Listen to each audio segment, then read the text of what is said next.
التعليم في فلسطين حالة استثنائية يختلف عن التعليم في أي دولة في العالم نتيجة إجراءات الاحتلال الإسرائيلي، وهذا الإجرام الذي مارس بحق شعبنا الفلسطيني وحرمانه من أبسط حقوقه التعليمية. الاحتلال الإسرائيلي ينتهك كل القوانين الدولية والشرعية الدولية تجاه التعليم.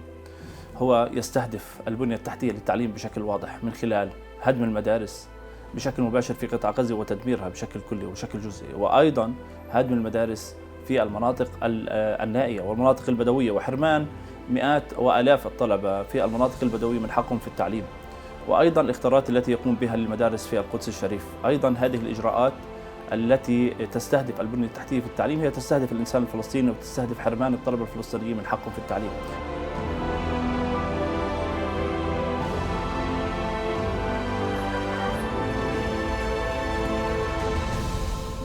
إذا كنا نتكلم عن الإبادة الجماعية وعملية التطهير العرقي، فما يحدث عملية إبادة تعليمية. هناك طلاب بلا مدارس وهناك مدارس بلا طلاب.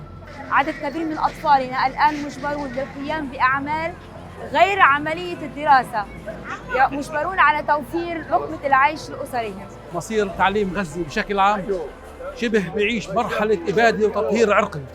مصير أكثر من 700-800 ألف طالب الآن إلى المجهول.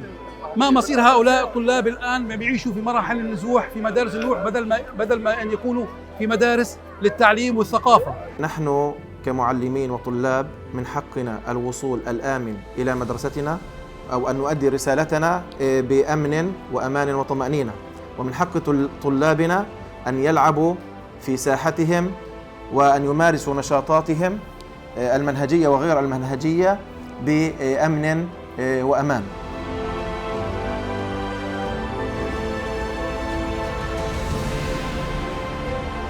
فكرة الحقوق والواجبات من واحنا صغار بنتعلمها، وبتذكر كنا نكتبها على بوالين، نكتب حقوق الطالب وواجباته. واحنا المتعارف عليه من الحقوق كنا نذكر أول إشي حق الطالب في التعليم، واحنا كفلسطينيين حقوقنا منتهكة في التعليم. حقنا نعيش بسلام مثل باقي أطفال العالم.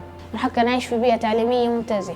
كنا أصل المدرسة بأمان. من حق إني أقدم امتحاني عادي طبيعي، ما أنزل تحت الدرج بسبب إطلاق النار اللي بيصير. من حقي إنه يتوفر لي الطريق الآمن حتى أوصل على مدرستي بأمان وأمارس حقي في التعليم كأي طالب في أي مدينة تانية دون خوف وتوتر وقلق. أنا من حقي كطالبة مدرسة زي ما إجيت على مدرستي أروح على بيتي بأمان. أنا كحقي كطالبة إني ألتقي بأصدقائي بدون توتر وخوف، ونتبع على المجموعات ونسمع صفارات الإنذار.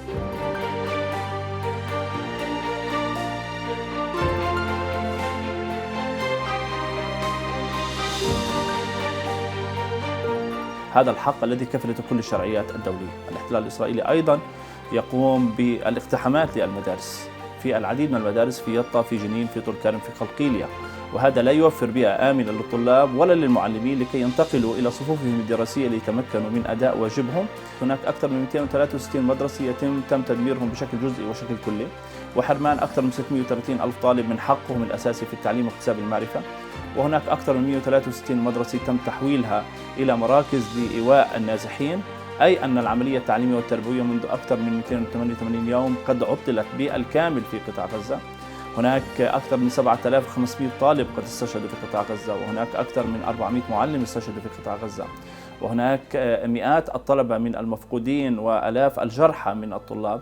كما تم تدمير معظم جامعات قطاع غزة بشكل كامل، وتعطلت أيضا التعليم الجامعي، واستشهد العديد من العاملين في قطاع الجامعي والعشرات والمئات من طلبة الجامعات. هذا الاستهداف بشكل واضح لقطاع التعليم. طلابنا طبعا صاروا متشردين، أولادنا طبعا همهم إنهم يحصلوا رغيف الخبز، يحصلوا شوية مية، يحصلوا شوية نار يطبخوا عليها.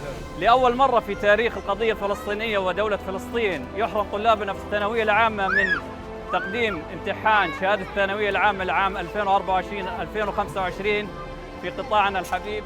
أبسط شيء ممكن إنه الإنسان يمارسه في الحياة إنه الوصول بأمان لمدرسته. وجود الاحتلال والاجتياحات المستمرة سلبنا كثير من حقوقنا. لا يمكننا بناء مستقبل جديد في ظل هذه الظروف وفي ظل هذه الحرب الطاحنة إلا بعد تحسين ظروف إعادة أعمار ما دمره الاحتلال. أيها العالم الحر، أوقفوا هذه الحرب، أوقفوا هذه المجازر، أعيدوا أبناءنا إلى مقاعدهم، هذه أمانة في أعناقكم.